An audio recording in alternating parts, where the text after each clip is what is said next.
Okay, so let's get started. Sorry for the delay, but you will get the time added at the end. Fabrice Correia will present a talk on multilocation by proxy and persistence. Please, Fabrice. Thanks a lot. Thanks a lot for inviting me here. I'm really glad to present my multilocation. So as many of you know, I guess, I'm writing a book with Claudio Carlosi on this very location. What I'm going to present today is mainly my stuff, my own stuff. At the very beginning, we are going to talk about some things which appear like in the first chapters of the book, but for the most part, that's my stuff. There is quite a lot of noise because of the words there, so, well, if you feel, I don't speak very loudly, so if you don't hear me, just okay. So location has been a topic of philosophical investigations in metaphysics quite seriously since like 15 years ago, 20 years ago, since the publication of Josh Parsons' paper Theories of Location. People have come to realize that even though at the very beginning, and that's the case with Parsons' paper, people were mainly interested in location at regions of space, or space-time, people have come to realize that the concept of location is much broader than that. As I put it here, that it is topic neutral, at least to a high degree, and I'm going to explain in the next slide what that means. People have also realized that certain phenomena which perhaps initially you might think are completely exotic and should be left aside, deserve to be taken seriously, and I'm thinking in particular about the phenomenon of multilocation and the phenomenon of inexact location. So there arises, as a consequence, a challenge that is to formulate a general theory of location that first reflects the fact that location is topic neutral to a high degree, and second, that leaves room for these phenomena. So I will mention here multilocation and inexact location, but there are other such exotic phenomena. Now, in the literature, you can find contenders for being such a general theory. Either because people have tried explicitly to be, to respect these two features, and in some cases, like the case of Parsons, that was not the case, but you might think initially at least that the theories, actually there are two theories that he presents in his paper, can be considered to be contenders.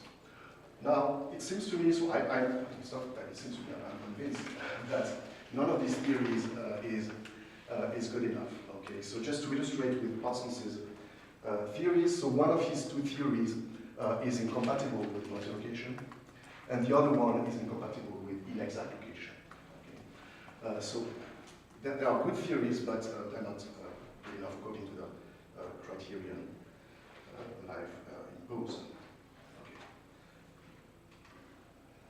So I recently developed a theory which I sometimes call the theory of location by the proxy theory of location, which I think does much better than the other theories, the other contenders. So what I want to do today is first introduce the theory and then apply it to debates on temporal persistence.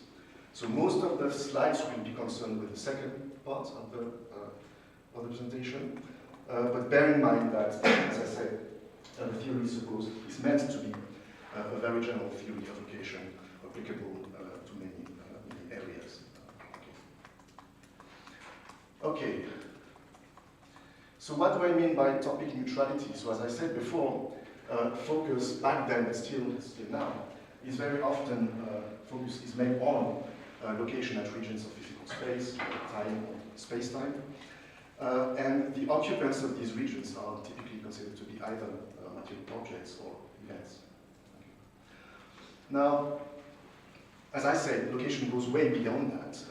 So if you keep the locations fixed, so you take them to be regions of physical space-time or space-time, here is a list of occupants that you might think do occupy these regions. And many people have discussed some of these, many of these examples. Universals, tropes, states of affairs, states, currencies, arts of works, works of art, natural languages, and so on and so forth. So you might think that these things do occupy at least temporal regions and sometimes spatial regions. Okay, so range of occupants is much broader than what people have been thinking very often at least. Okay. Now, the same phenomenon concerns also the locations. So locations need not be locations of physical space or time or space-time. They can be, flats, houses, countries, train faces, postal addresses. You locate people using postal addresses, IP addresses for computers and printers and so on. Nodes in the syntactic tree, positions in the color space and so on. Okay. So I didn't go very deep in that notion of topic neutrality, but I hope at least that you can see from these examples that the phenomenon of location is very broad phenomenon. So as I told it, it's topic neutral to a high degree. Why do I qualify it to a high degree? Well, because being absolutely topic neutral would mean that any entity of any kind could be a location, and any entity of any kind could be an occupant. And you might think that this is going too far, so I don't want to commit to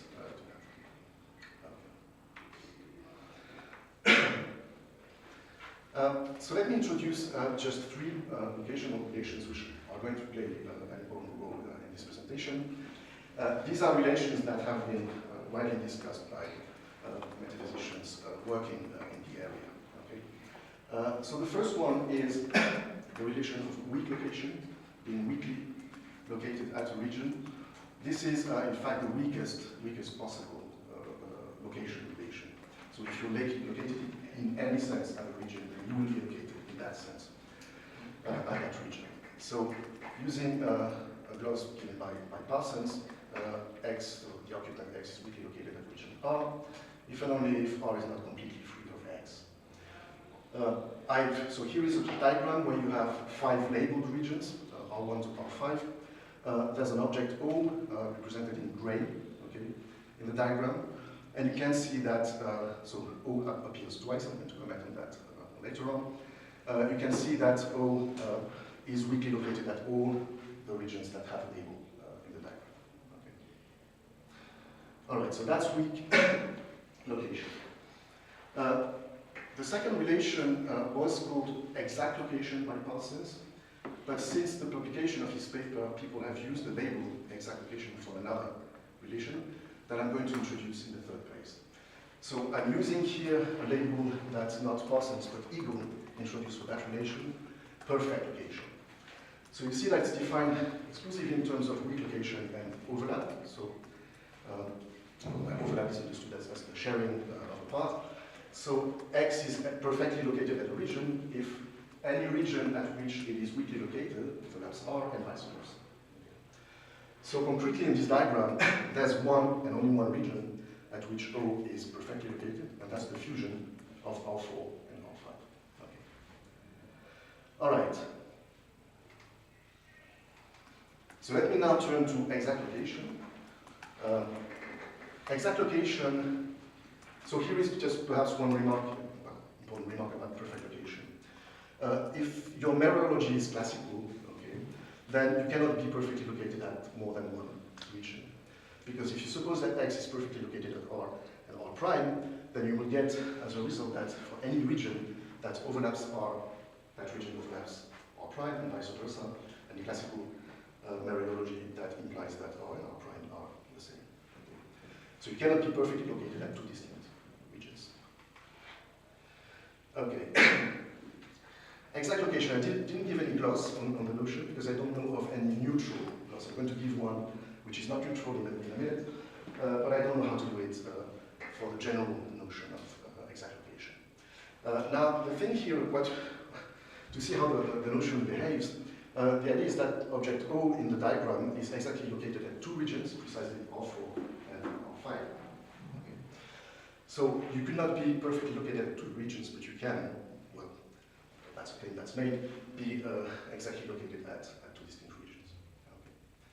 Okay. So that's what exact location looks like. And here is a non-topic neutral gloss on the notion of exact location that has been given by Gilmore's already before 2018. The gloss is this: X has or has at region R the same shape and size as R and stands at R, the same spatial or spatial temporal relations to other entities as does R. So why is that gloss non-neutral? Well, you see that it presupposes that the regions are regions of space-time. Okay. Remember, I'm aiming at formulating a theory of rotation that doesn't presuppose that. Okay, so that's why the gloss is not good in general. Now, you might think that it's a very good gloss for the case where the regions are regions of space or space-time. Okay. Now to the exotic phenomena I was mentioning before. So there is a principle called functionality in the literature that says that nothing has nothing has more than one exact location. The diagram would be a counterexample to that. And the thought here is that there's no incoherence in denying functionality, in thinking that there can be violations of functionality, which would be the case of so-called multilocation. All right. So I here mentioned two typical illustrations or illustrations of such violations. So time travel, you travel in time, you reach a time t at which you existed already. So you are then, located, let's say, in this room, and also outside of this room. So you might think you are exactly located in a certain region in this room, and also in a certain region outside of this room. So that would be a case of a violation of functionality. And there is the illustration with endurance, which we'll occupy us later. So the thought is that an enduring object is exactly located at distinct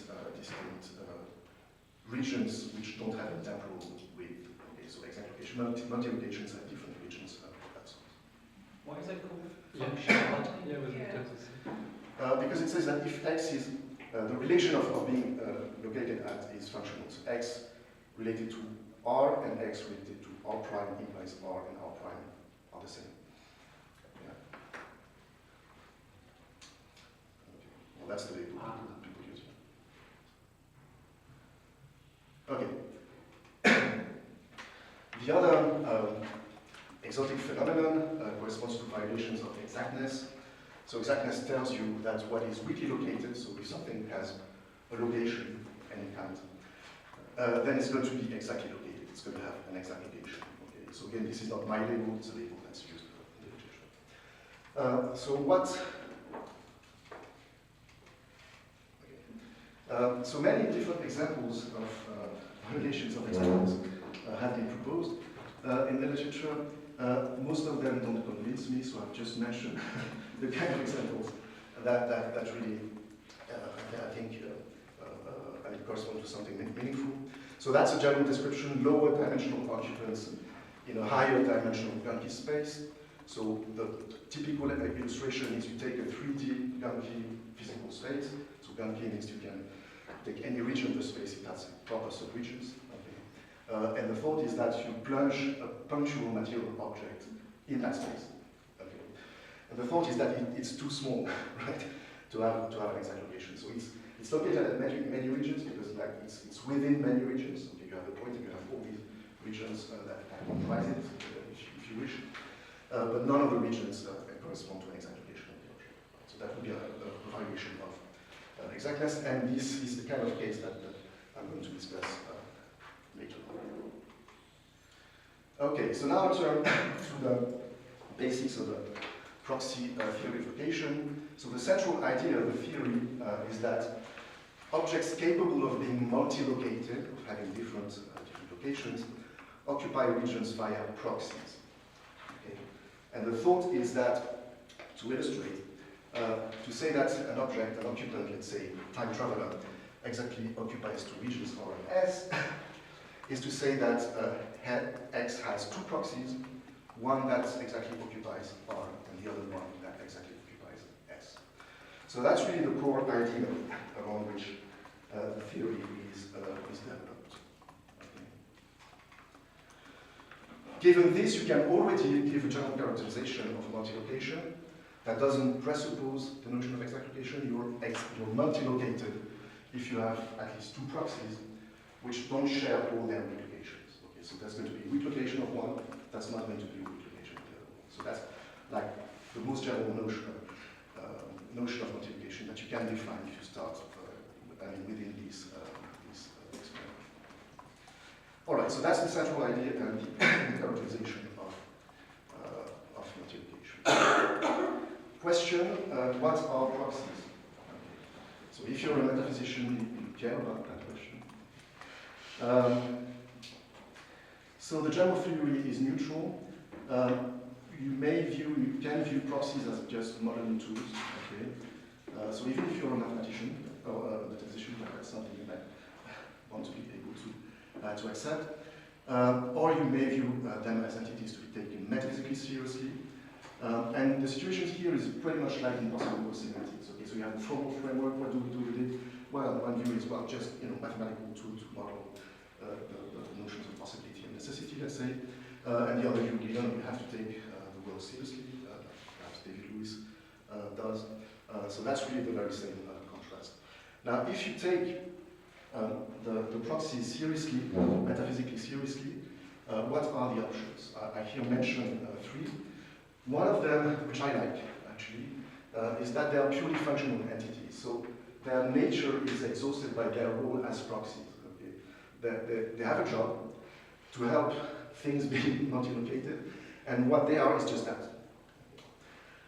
So this is a bit exotic, I admit. Now there are more concrete implementations that you might want to push forward.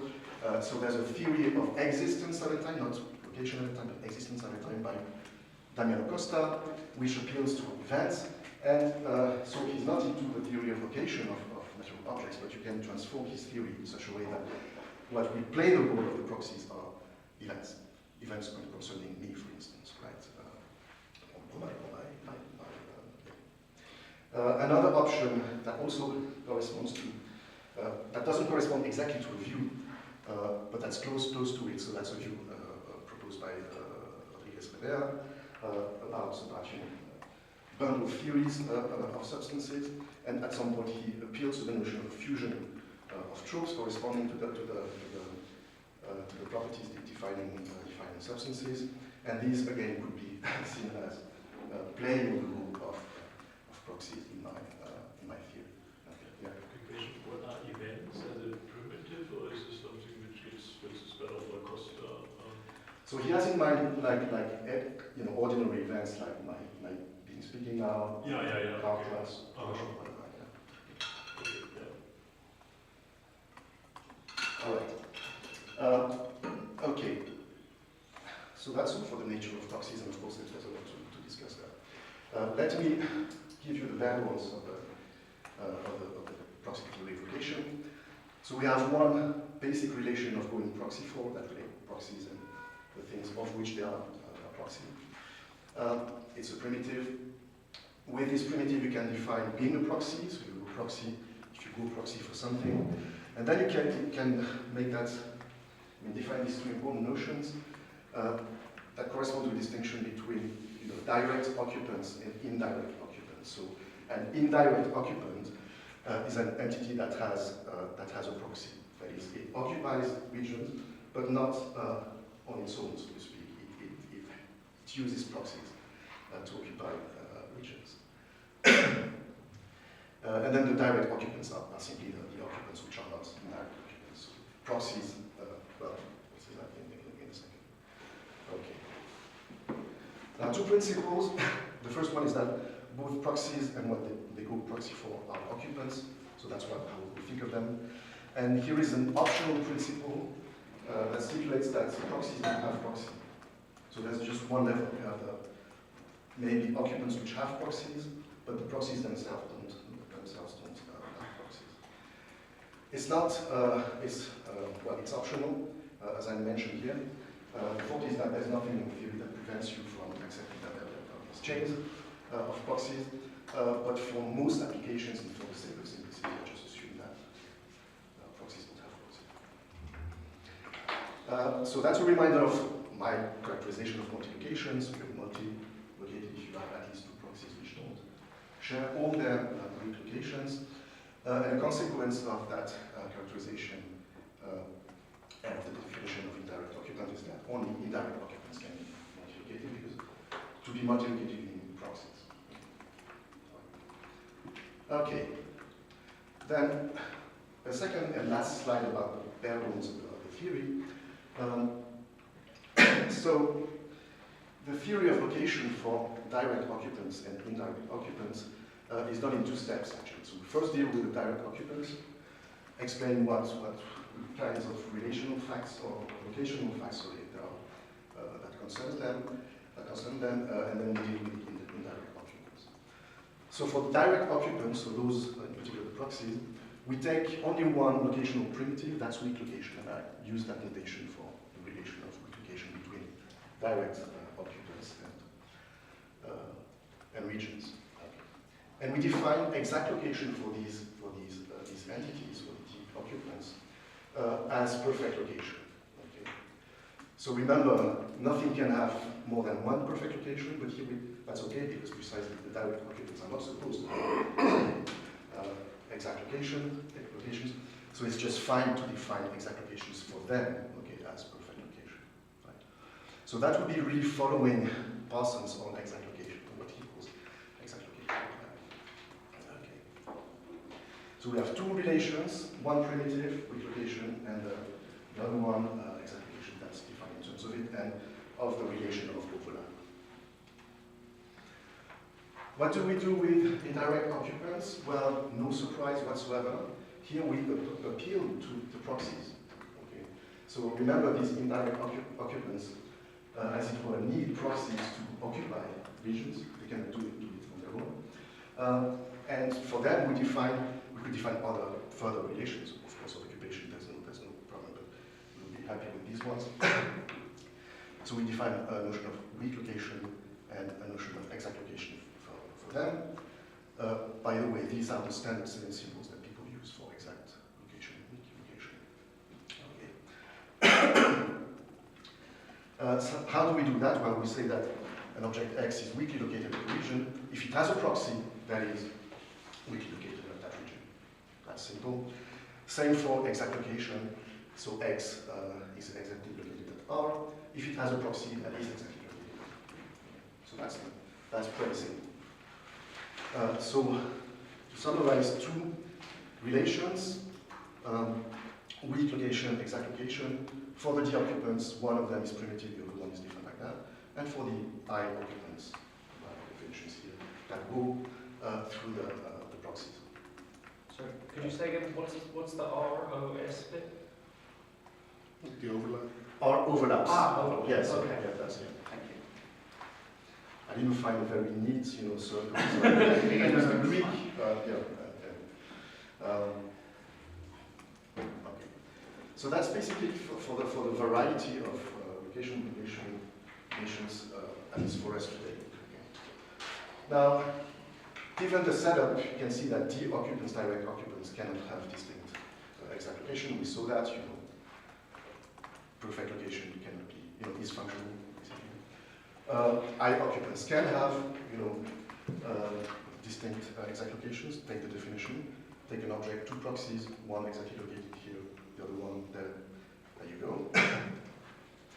And it should be clear that given this setup, both multi-location and inexact location are at least possible.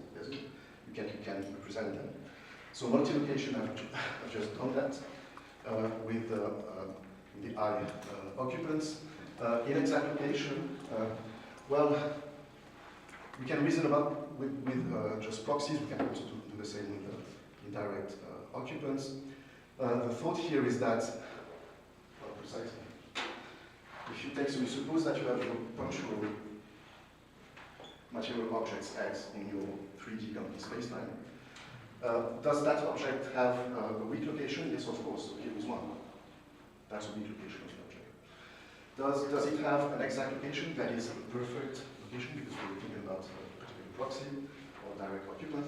Well, any region that would play that role should be a region at which X is weakly located at least.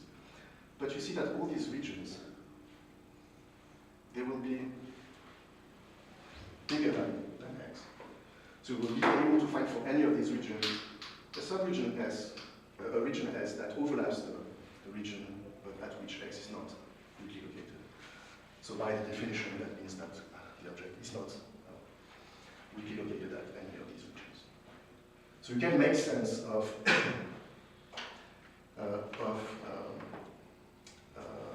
inexact location within that. So now let me turn to the main application and the application of the framework that we want to present to you, the debate on persistence. So there is a very famous characterization we owe to Cody-Gilmore, which is quite old already, and it's a characterization of persistence, endurance, and perdurance in space-time. Okay, so it doesn't distinguish the type of dimensions, it takes the space-time and tries to characterize these notions in any given space-time.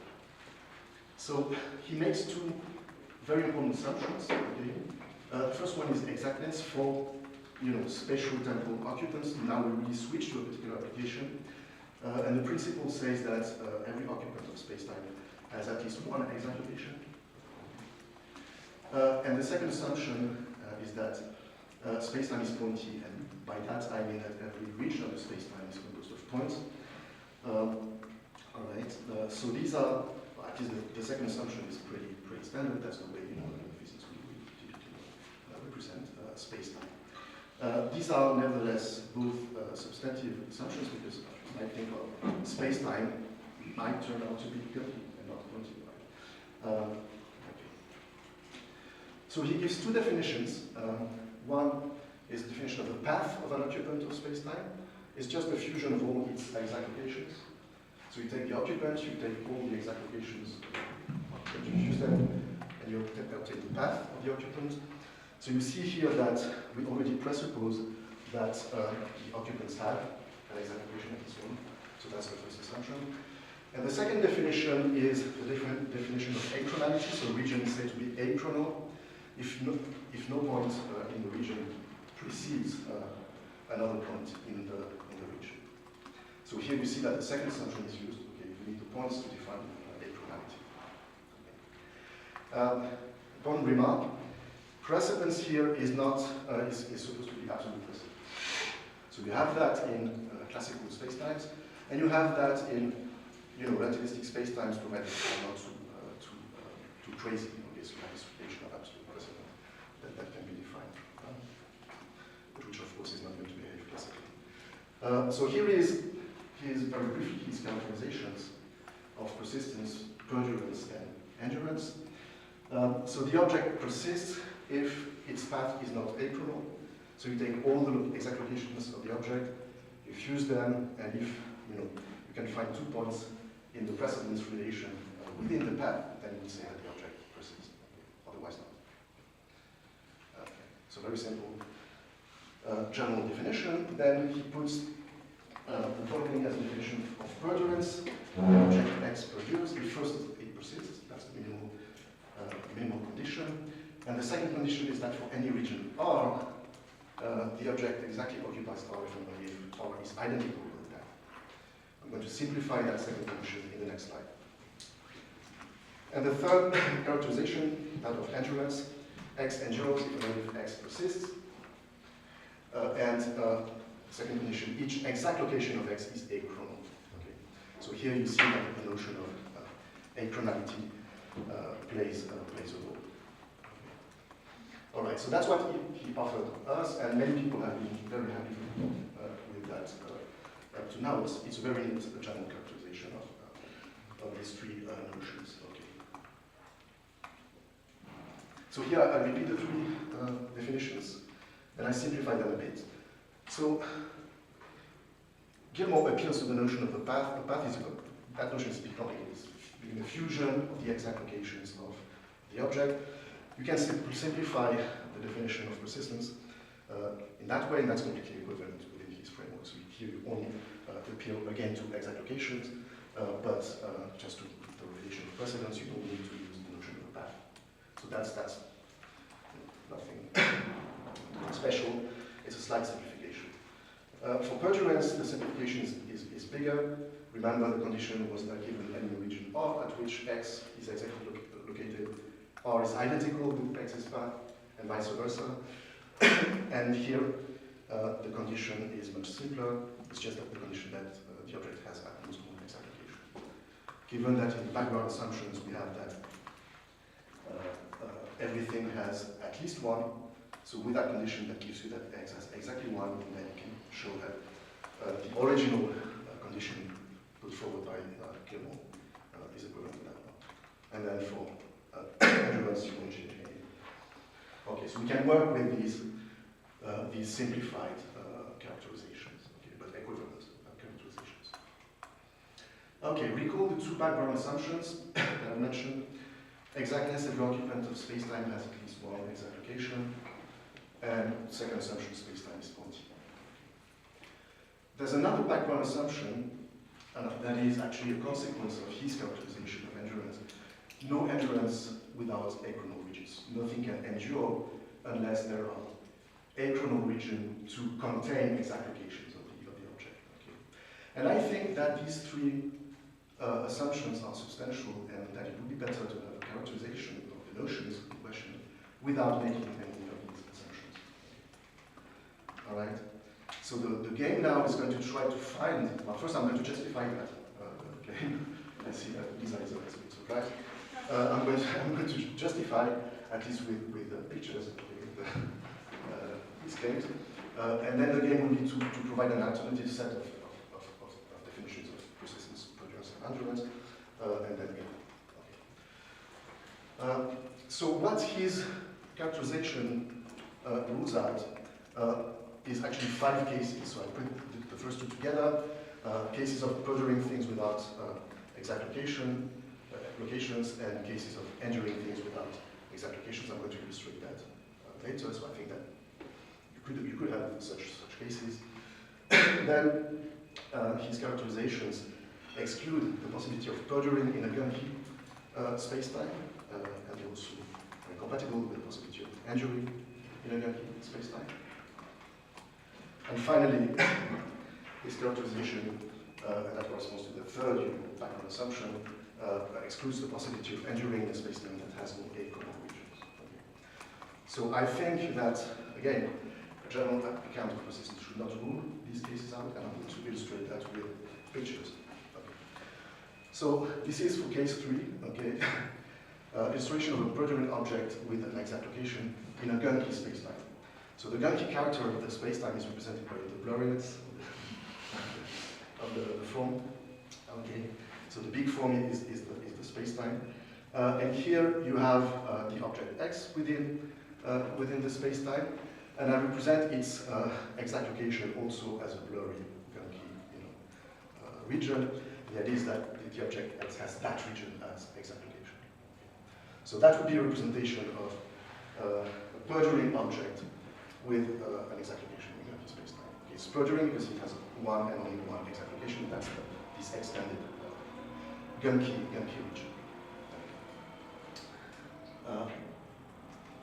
Second diagram illustrating the possibility of perduring objects without exact location in a Geneva spacetime. So remember that example. So there we had a 3D Geneva spacetime, a space, physical space, and a pointy material object. Here we change a little bit the setup. We have a 4D Geneva spacetime and a linear, precise object, so to speak, right? Okay. And that would illustrate cases 1 and 3. Now, of course, these are diagrams, and we should come in with diagrams to just give models of these things, which I'm not going to do today. All right. So we've done part of the job. We've illustrated cases 1 and 3. Remain 2, 4, and 5. So this illustrates cases 2 and 4, entering object in Geneva spacetime with achronal regions. Okay, so that's a very funny Geneva spacetime. You can construct it by starting with a pointy line, okay, and to each line you will associate a 3D spatial Geneva surface. Okay, so you construct the 4D spacetime like that. So it's not fully Geneva in a way, so it's temporal, it's not Geneva. because all these planes correspond to achronal regions of the space-time. So you do have, you know, temporally thin regions in the space-time. But if you define the regions of the space-time by saying, okay, a region is determined by fixing a given, you know, temporal region, and then by associating given 3D regions belonging to the corresponding planes, then you get something that is really a Genki space-time. Okay, so what do you have here? So that was for the space-time, and the idea is that here, when you just use that configuration, you have your pointy material object that is, you know, wholly within this plane, but the very same object, so that's endurance, is also wholly within this other plane, and so on and so forth. So you really have a case of endurance in that kind of Genki space-time.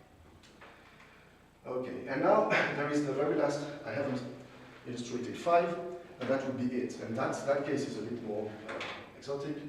So you really start with a fully Genki space-time. So it's Genki even in the temporal dimension. Okay, so unlike in the previous case. But what you do to illustrate how the construction works, you use the Whitehead trick of constructing, you know, geometric objects out of a Genki space. So to illustrate in the case of points, his view was that, well, if the space is Genki, of course you don't have points, but you will have like converging regions, what he calls abstractive classes. So sets of regions ordered by inclusion without any minimal element. Okay? And so some of them correspond to the points, some others to the lines, some others to the and so on and so forth. So that's the spirit of the construction. So here the thing is, well, you have your 4D Genki space-time, and you perform the Whitehead constructions to get your planes, your 3D planes. You don't really have 3D planes. You have abstractive classes that is converging, you know, 4D regions, but that would be by Whitehead and people following the construction identified with the planes. Just like this abstractive class would be identified with the planes, even though there are no points in the space-time. Yeah. Does that give you something like a partition of the space? So everything's in one of those slices and they don't intersect? That's the goal. Then, of course, one should be careful with the initial properties of the space-time to make sure that it allows you to get that. But that's not given in advance, of course. That's it. Okay, so once you have that, then it's easy to, you know, to construct the configuration. You again take your pointy material object and you say, well, it belongs to that plane, not really literally speaking, because there's no plane, but it's entirely located in all the converging 4D volumes. All right, so that would correspond to the case of engineering object in a Genki space-time that doesn't have any achronal regions. Okay. All right, so if we have, if that's right, then we definitely need, and if we want to leave room for these cases, we need another characterization of persistence, produce, and endurance. I'm going to provide one. Very briefly, Matt Leonard, not so long ago, tried to do something focusing on engineering through Genk. He uses as a primitive the notion of a path of an occupant of space-time, which is very, very strange if you think of, you know, the space-time with your pointy object. And in personal communication, he admitted that this was not a good primitive to take because it doesn't correspond to anything sensible. I also tried to devise a general theory of persistence through time, and the theory has certain drawbacks. That was the previous paper 2022. The theory as a whole has some drawbacks, and the particular application to persistence has some drawbacks. Okay, so you can have some very exotic kind of configurations that are ruled out by the theory, but I don't have time to go into that. So let me now, and it's going to be quite quick now, go through the proposed characterization of persistence, produce, and endurance. So first of all, some preliminary thoughts about precedence and achronality. So here, so the game here is we want a characterization that takes on board pointy spacetimes as well as gunky spacetimes, so to be neutral. Okay. So in pointy spacetimes, we have a relation of absolute precedence between regions, which we can define in terms of the precedence relation between points. Right, nothing special here. Now, in gunky spacetimes, whatever the structure we will impose on them, there will be such a relation. Okay. So, not very much has been done by way of studying gunky spacetime, so I couldn't find like a nice discussion on that. But my thought is that in a gunky spacetime, there will be such a relation between regions, not points, but regions. Okay. Considerations about achronality. So in pointy spacetime, there's a notion of achronality for regions. That's the definition that he gave, that Gilmour gave. Okay. So no two points in the region stand in the precedence relation. Now, in gunky spacetime, we can mimic that sort of definition. A region is achron if you can find two subregions that stand in the precedence relation. You would have achron regions in that sense in my funny 40 gunky spacetime, where you have the planes and the pointy line. Okay, in both cases, so whatever the approach, then you would have this equivalence that corresponds to that definition. So these are primarily, we thought to show that these notions of precedence and achronality make sense in both settings. Okay, two definitions, and then I move on to the characterizations. I say that an object is exact if it has at least one exact location in spacetime. Okay. So exactness is the view that every occupant of spacetime is exact. That's the reformulation of the claim. Now, in the proxy theory, remember you have indirect occupants and direct occupants, so you have a more fine-grained notion that of being super exact. So an object is super exact if either it's a direct occupant and it's exact, or it's an indirect occupant and all the proxies are exact. So you cannot find one proxy of the object that is not exact. Now, a consequence of these definitions is that if exactness holds, then every occupant of the spacetime is super exact. So not only exact, but super exact. Okay, because the proxies themselves will be exact. Okay. Now I go with the three characterizations. Persistence, so that's my proposal. Object X persists if it's weakly located in two regions such that one precedes the other. So you have one region R here, the other one that precedes it, okay. And the object is going to be weakly located at both regions. So maybe the object is like that, or maybe it's multiply located, but the condition is that. That's what it takes to persist, to weakly locate at regions in that precedence relation. Notice that this definition doesn't presuppose exactness. I'm not using the concept of exact location there. And I don't suppose that the spacetime is pointy. I use the precedence relation between regions. So maybe the spacetime is pointy, in which case that relation is going to be defined in terms of precedence between points, but maybe the spacetime is not pointy. So the two main background assumptions made by Gilmour, I don't make them for the characterization. Now, the beauty of this characterization is that if you suppose that exactness holds and that spacetime is pointy, then you get that my characterization and his coincide. So you can prove that, and there are only two principles which are used. Fabrice, yes. You're sort of out of time. Yeah, I'm basically almost done. Okay. Yeah, so there's more numbers than real slides I want to present. Okay. Okay. So that principle says that if you take an occupant, and if this occupant is exactly located at the region, so suppose you have a region and you have the occupant X exactly located, then if a region overlaps S, overlaps R, then X is going to be weakly located. So take a region that overlaps R, well, this one for instance, then yes, X is weakly located in that region. So that works. The second principle is like a converse. So here the direction of implication is reversed, and it concerns specifically direct occupants. And that's really crucial. So it says, look, if you have, again, so in this case, the direct occupant exactly located in the region R. If X is weakly located at S, then S must overlap R. Now, if it's a direct occupant, it has only one, it can only be there, so S can only be something like that. Right? If the object were like a multiply located object, then perhaps S would be here. Okay? So that S would be a region at which X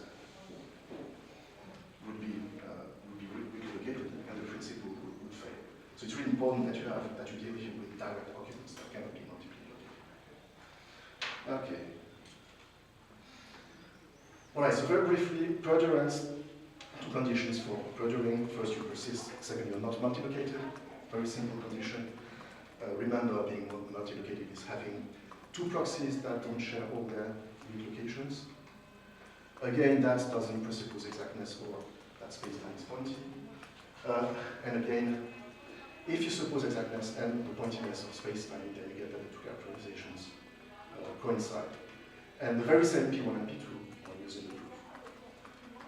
Endurance, two conditions. The first one, X persists. Second one, X is an indirect occupant that doesn't have any persisting proxies.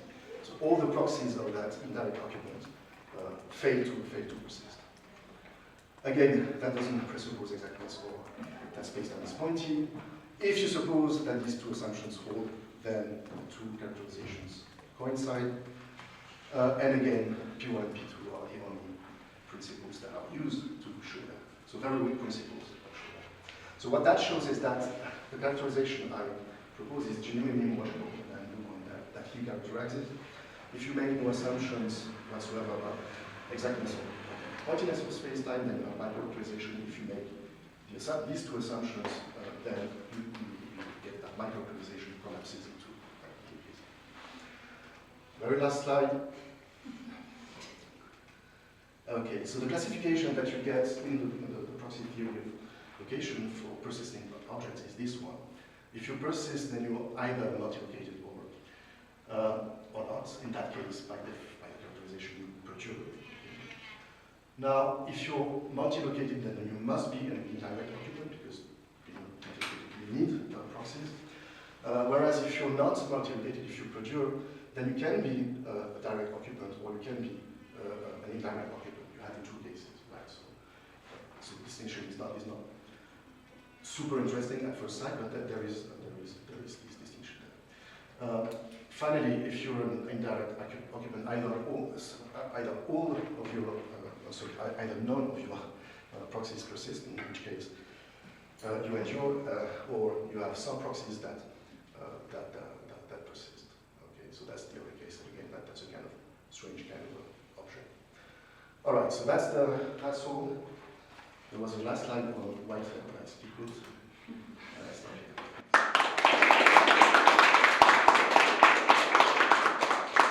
We have brief comments by Annika, please.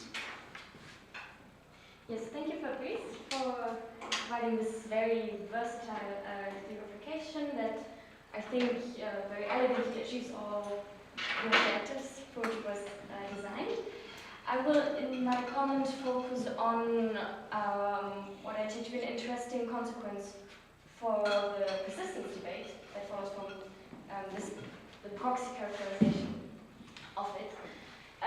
Because I think one could draw the conclusion that this, to some extent, actually mitigates the opposition between perdurance and endurance in a sense we specify. So if we look at the characterization of the perdurance debate that Fabrice used, then there's a clear, clear opposition, dualism in the case sense between endurantism and perdurantism.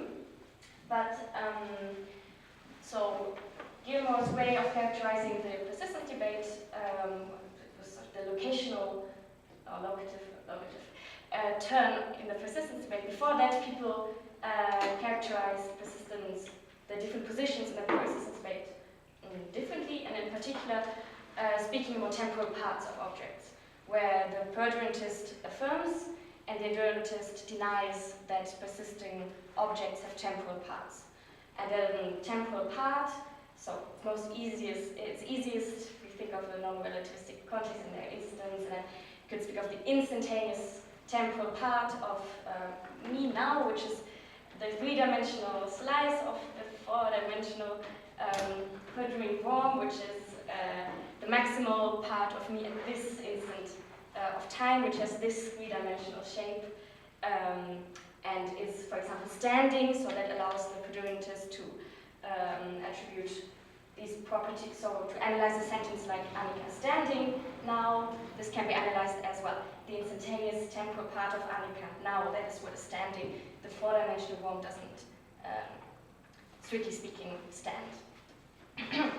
All right, so we have this mereological characterization of the debate and then the locational characterization of the debate. And it's acknowledged that they don't strictly speaking logically align, but they're supposed to quite naturally pair. So the locational locative characterization of endurantism should pair with the position that objects don't have temporal parts, and the logical characterization of perdurantism in terms of temporal parts should pair with the locative characterization in terms of them having one exact location, only persisting objects. And now, interestingly, if, as Fabrice suggests, to characterize endurance in the most general terms, allowing for Geneva spacetime, then the endurantist has to affirm the existence of these special objects, these proxies, that seem to bear quite some similarities to the instantaneous temporal parts, or the temporal parts that the Perdurantists of the neurological characterization does. So to and this more clearly, so the natural language sentence Annika is in Champéry, or to regiment it a bit, Annika is right now entirely located in Champéry. So Fabrice as an endurantist would say that that's a fully true sentence, and it is true in virtue of a proxy of me being entirely located in Champéry. And the Perduratist would say, well, maybe that's strictly speaking false, or at least it should be analyzed as a statement about the temporal part of me being entirely located in Champéry. So the temporal parts and the proxies play pretty similar roles. Yes, so to compare them a little bit more, the instantaneous temporal part and the proxy, they should also have the exact same shape, the exact same location, because the proxy, my proxy here is exactly located where I am exactly, as an enduring object, exactly located, so exactly here. That should also be where the temporal part according to Perduratist is located. They might differ with respect to other properties. So the proxy could only be a shadow in space-time. Maybe my proxy is not, for example, the color, for example, is not a property that the proxy has. But at least they should be located at the exact same spots. And if endurance is the only possible source of multilocation, so there might be other sources of multilocation, but assuming it's only endurance, then the Perduratist really doesn't need any proxies, right? And would probably reject their existence, because it would be quite, just as the endurantist would do for temporal parts. So I see a really quite striking similarity between temporal parts and proxies here. What does that mean? So there's some debate on whether the debate in the end is maybe really verbal, which I have some interest in, so I was thinking maybe that's a little bit putting in that direction, but that's also maybe taking the analogy too strongly. Yes, I'm confused what to say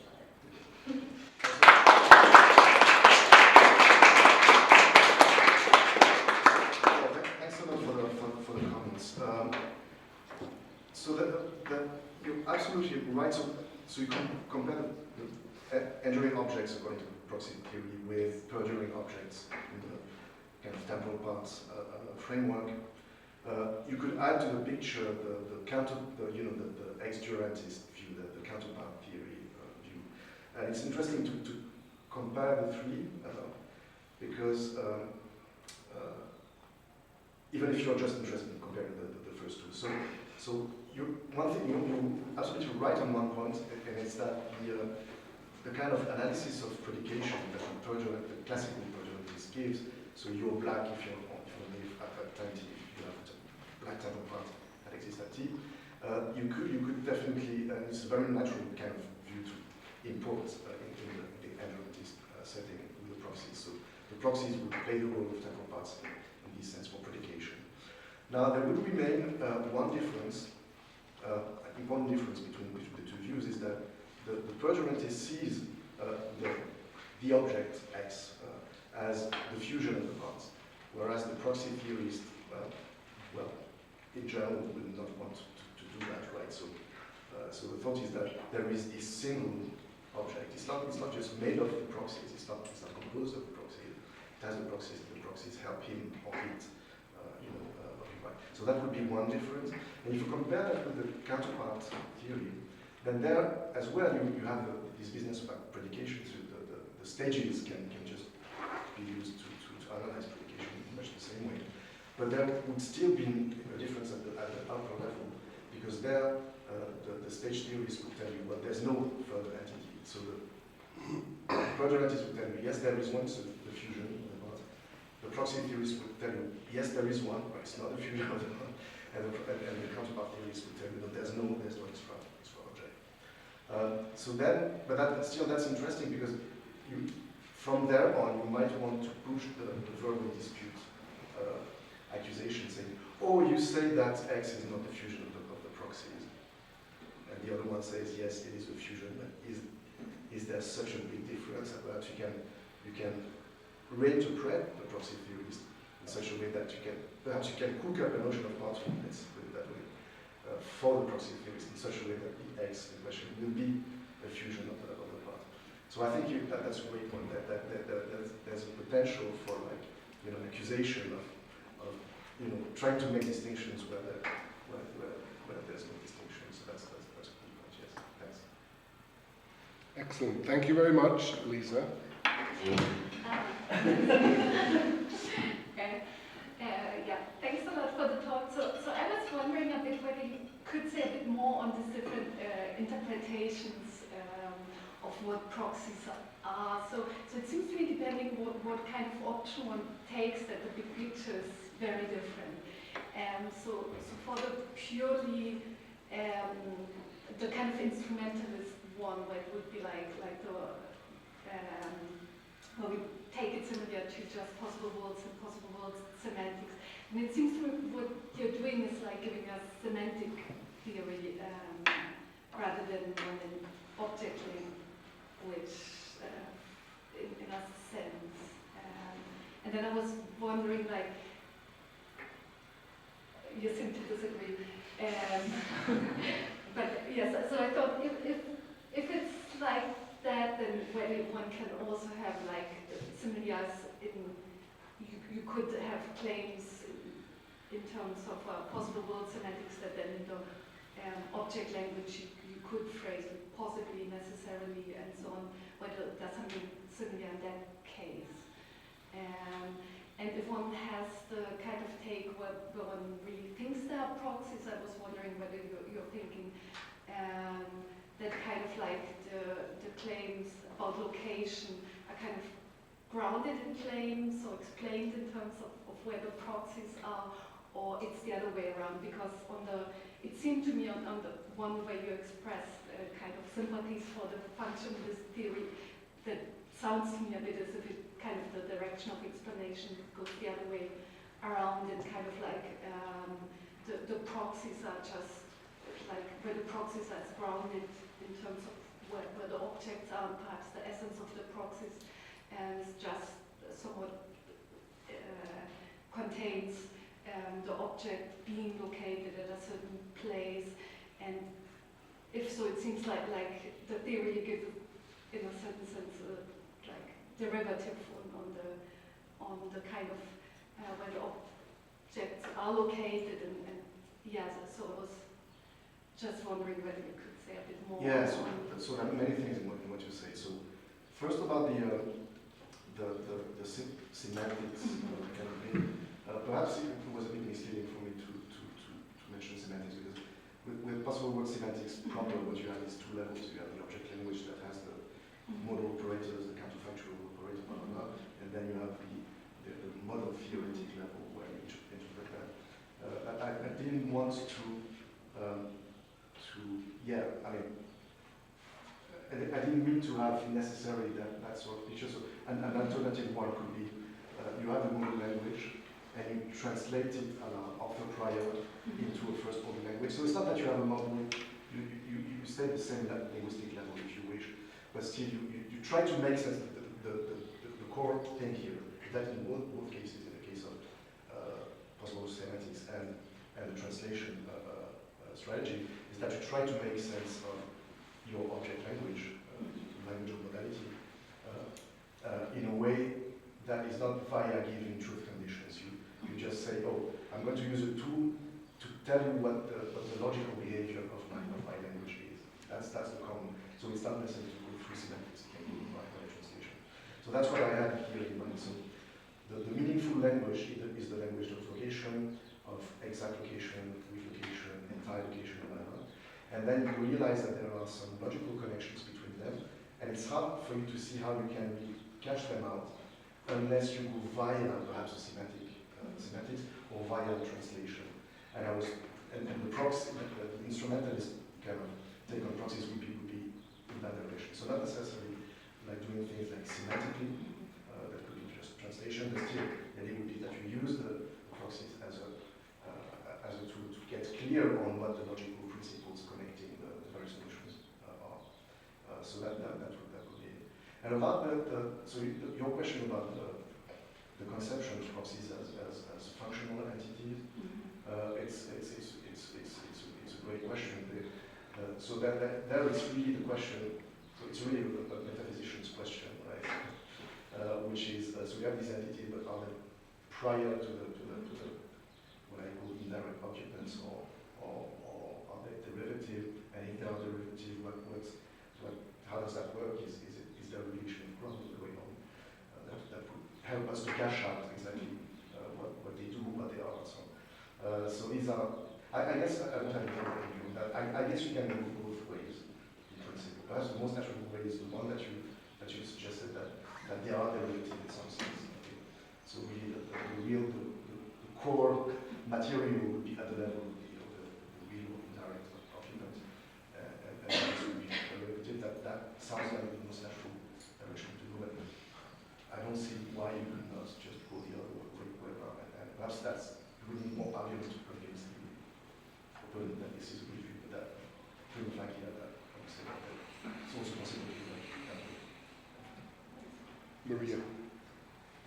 Thank you. Okay, I have this was super cool. Also a lot of definitions. I also was wondering about definitions of proxies, and especially Lisa's second part of the question. So I'm struggling a bit. This notion of proxy is still a bit opaque to me, and I was actually quite surprised right now when you said that you could probably go in either direction when you want to explain what comes prior to locations of the proxies or of the object itself. And I'm struggling a bit to understand what exactly these proxies are. So if I want to take metaphysics seriously, I never bring up time travel, but for some reason I find that more intuitive right now. So if I travel back in time and then I multiplicate it at one instant,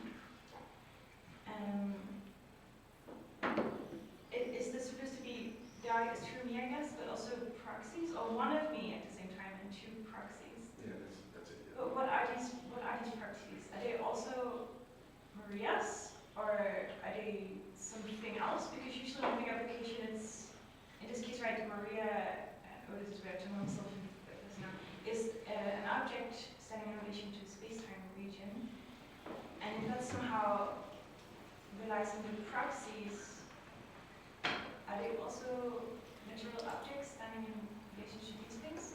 Or what's going on exactly? And if it is true that we take the object itself to be prior, then in order to get to the location of the proxies, it seems that I need to start by saying, oh, there is one object Maria that has two multi-locations and these locations be proxies, and once I have that, it can make sense of multi-location, but I already stuck it in.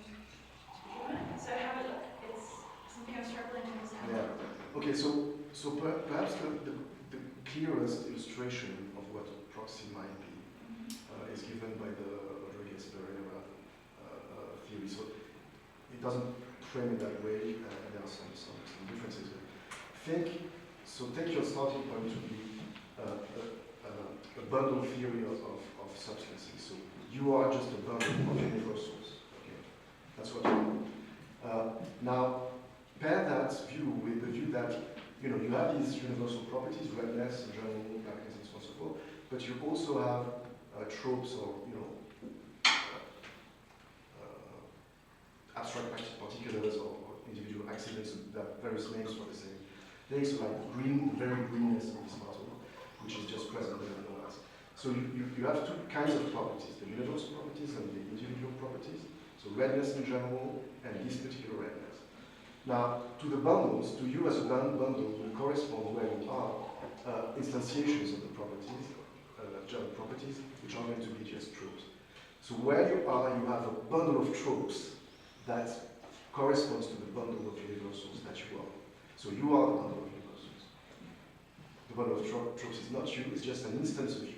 It's just like you take, like this particular greenness is an instance of greenness in general. You are a bundle of universals and you have a given instance there, which is pack or a bundle of tropes. Now, if you see it that way, then it's easy to picture multiplication. The idea would be that there is also, let's say, outside of this building, another instance of the very same bundle of universals. It's another pack of tropes. But the bundle of universal is unique. It's just, there's only one, and that's you. So this is heavy-duty metaphysics that I bring in to illustrate the kind of meaningfulness of that sort of view. But it's important to be convinced that it makes at least some sense. It's enough to have at least one more or less convincing illustration, right? And I do think that this one is good for that purpose at least. So we can say, oh, okay, so I sort of see what you mean by a proxy. In this case, that would be an instance of the bundle of universals, and this instance would be just a bundle of tropes. I'm afraid this will actually make it more confusing for me, and I have a question, but let's talk about that later. Okay. Sorry. You can have a follow-up if you want. Sorry? You can have a follow-up I if you can? want. Oh, Yes. so okay. The specific example of the tropes and universals super confuses me because apparently I have a misconception. I thought that usually when we're talking about bundle theories, we're either talking about bundles of universals or bundles of tropes, and not that tropes are instances of universals, but that tropes are these specific particulars that cannot be generalized. So that because either if there are universals, then you have to actually, then you have a problem of modality and which one, if there's just the same bundles, and if you have tropes, you have problems with identity claims going on, that why would this specific bundle property be the same as this specific one? But it might be me having a misconception about the relationship between universals and tropes going on. No, so I think it's granted that the theory that I'm invoking is special in the way that it has both tropes and universals. Now, Aristotle had that, Jonathan Lowe had that more recently. You might think it's not, you should apply Occam's razor. So if you have universals, why use the tropes? If you have the tropes, why invoke universals? This is a good debate to have. But the view that you may have both is not incoherent. It's just people have that view. You see the details of the views. That doesn't sound really completely absurd, even though there might be problems due to parsimony. Okay, might have both categories. Baptiste, sorry. Thanks a lot. I really like the proposal. So, Sorry? let's go. I really like the fact that you are trying to get as much topic neutrality as possible. And something I didn't like in the past, but the location and Merlogiton or location and bringing those three things together was that I found it quite hard to use this as a tool to apply some cases from physics. And what I really like in your proposal is that I think there is, it starts to look like tools that you can actually use, for instance, with space-time emergence. And so I'm saying this because I'm going to zoom in on asking something more specific about something you said. I have this kind of very simple idea in mind that one way to think about the emergence of some physical things from a non-spatial temporal ontology might be via a notion of multilocation, right? And we could perhaps describe this as a kind of concrete Platonism. So let's say you have two properties in space-time, and you say, well, those two things in a way are instances of a universal. But the universal is not like in the Platonist world, but in the concrete, non-spatial temporal physical world. And I was wondering, could we use your machinery to make progress and to develop something in that direction? And I think there is one principle conflicting with this, and that will be my question. But this principle, whether you think it's essential, can we discuss it or not? So the principle is, so at the beginning, so that if X is a proxy of Y, then both X and Y are occupants. And I was thinking, what's the role of this principle? What happens if you try to modify it? Say, if you say something like, if X is a proxy of Y, then either X and Y are occupants, or X is an occupant, and Y would be a non-spatial temporal entity in the relatively more fundamental non-spatial temporal world. See what I'm doing? So that, yeah, okay. So the case you have in mind would be a case where X is not an occupant. So the proxy is not an occupant. No. X is an occupant of spacetime, Yeah. and it's a proxy of something that is not an occupant of spacetime. I see. Okay. Right, a bit like in your things, if X will be the counterpart of the instance and Y of the universal, except it will be the concrete thing. So I was wondering, do you think there is any leeway to maneuver in that direction, or do you think we absolutely need this principle like this? No, so there is, so I mean, I need it because I want to provide a theory of occupation. So the Y's must be occupants, because I'm interested in how things occupy space-time or whatever region, and so the guys which have proxies must be occupants because that's part of the game I just said to myself, right? Now, the idea that you have is an idea that Claudio actually has recently developed. He doesn't use the word proxy, he used the word delegation, so Y delegates X relative to region R. Okay. So the idea precisely to allow, I mean, to leave room for the possibility that the Y is not literally speaking an occupant of the space in question of the world, doesn't occupy the region. So then you could say, precisely for universals, the universal doesn't, strictly speaking, occupy the region, but it has a delegate, namely exemplifiers that do occupy. Or God doesn't occupy time, but it has delegates, the things he knows about, or whatever, that do occupy temporal regions. So that's the same general idea in a way, because it's being connected to a region, but not on your own, okay, using or via something else. I was interested in occupying a region via something else, because that I wanted to make sense of multiplications and so forth.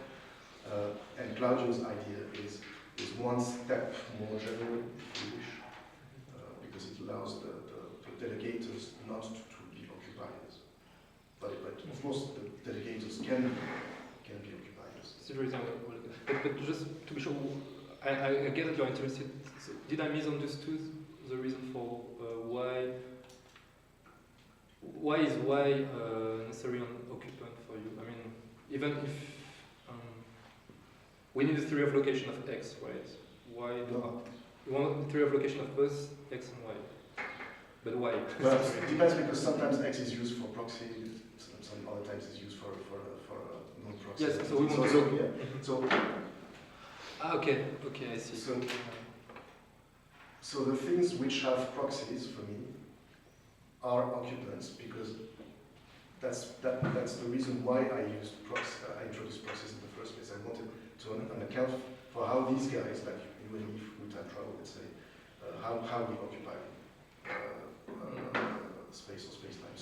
So yes, so I invoke proxies. If you are a proxy of something, then that can, given the usual rules of my game, might be an occupant.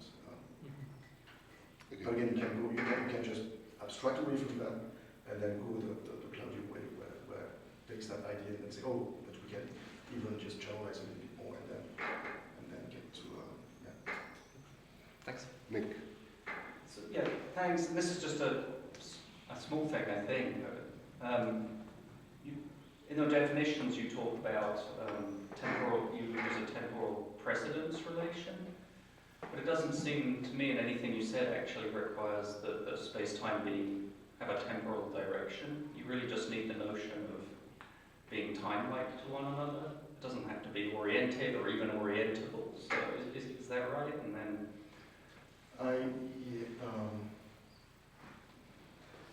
yes, that's right. I mean, yeah.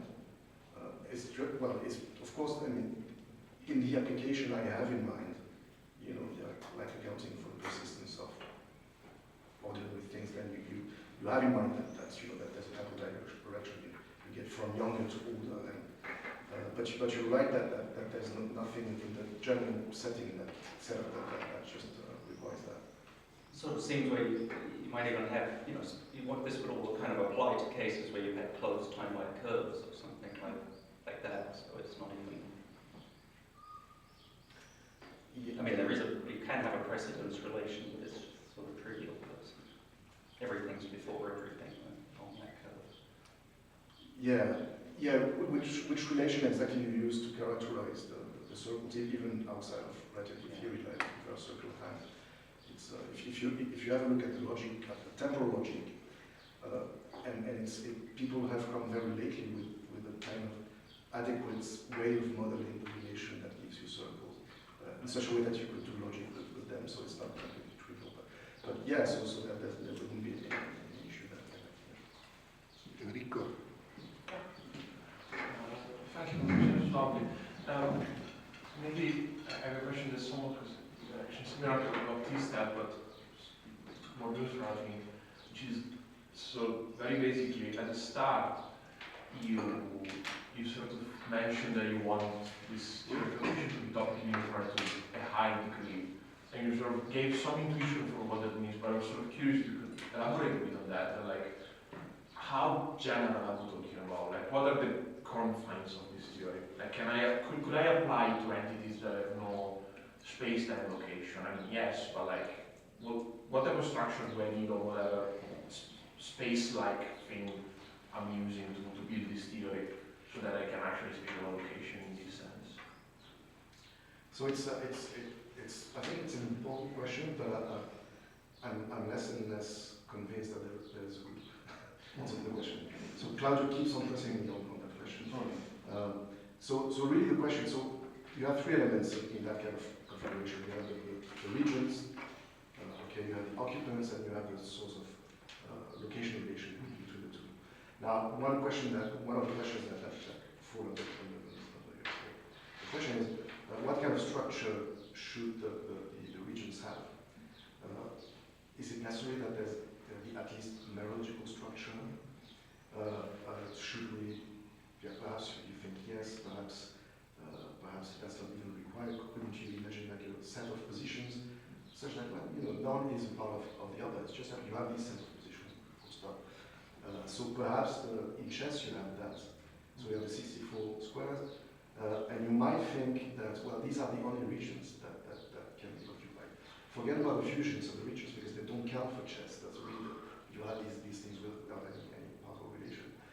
And for the occupants, well, of course, occupants can have structure, but they can finite structures. So if no structure is required for on the side of regions, if no structure is required on the side of the occupants, then what relations should you minimally accept? Well, weak location will be one, surely, because it's supposed to be the weakest of all possible, occupational relation.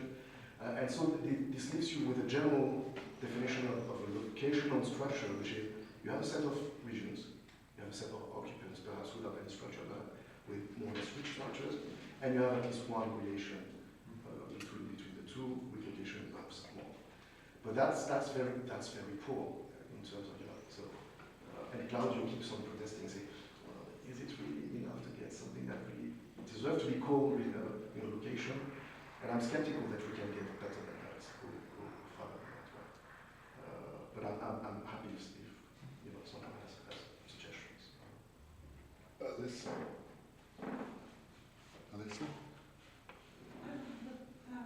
You didn't? No. Okay. I thought you had your hand up. Sorry. I did before, but I forgot what it's. Okay. Yeah, so I have a question, and I use this opportunity to step in. So it's really a question in the spirit of Baptiste and particularly Enrico's question. One question that popped into my head again and again as you were proceeding is, what do we mean by region? Of course, it's very suggestive that what we mean by region is a spatial region or a space-time region or something like that, but you made it clear in your answer to Enrico that it doesn't have to be a part or a region of physical space-time. It could be something much more general. And I'm curious to hear just how general do you go? Do you really think there could be absolutely no further structure imposed, or I mean, what's the relationship to the physics we're looking at?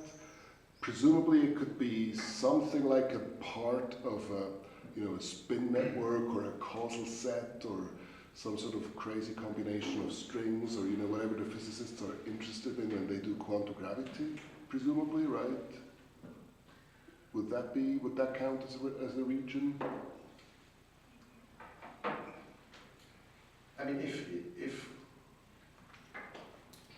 if again, if no structure is required at all on the side of the regions, then pretty much anything can count as a. So what will make your structure a locational structure is not going to be the nature of the occupants or of the regions, rather going to be the relations that connect them, right? So if you take well, the case of chess is of course regular, chess boards are made of wood or whatever, so they are really in space, right? But of course, when you play with the computer, then there's nothing spatial, it's just a set of coordinates. But there is some structure. It's not part of the structure, but there is an ordering, in 2 dimensions of these things that is crucial. Mm-hmm. But you can imagine games which are much simpler, where there's less structure than that. If you have question, can you have like a set of regions composed of just 2 regions without any, structural property whatsoever, they're just distinct, and you say, oh, A is located at this region, and B is not, but B is located at this other region. Okay, that's actually very helpful. So, but what are the constraints of this relationship then, on being located at? Is it just governed by your axioms of how that relationship works? It's a crucial question. So if you take the relation of weak location, which I take as a primitive and others do as well, then there will be very few axioms governing it, and typically those that I typically introduce are merological. So if you're weakly located at a region, this one is part of another bigger region, and you're also weakly located at that, and some such principles. So these are interesting principles, but there are very few of them, but they connect, location with mereology. If you remove mereology, right, and if you say, well, there's no structure whatsoever, then there will be basically nothing. Great. So please join me in thanking Fabrice and also Annika again.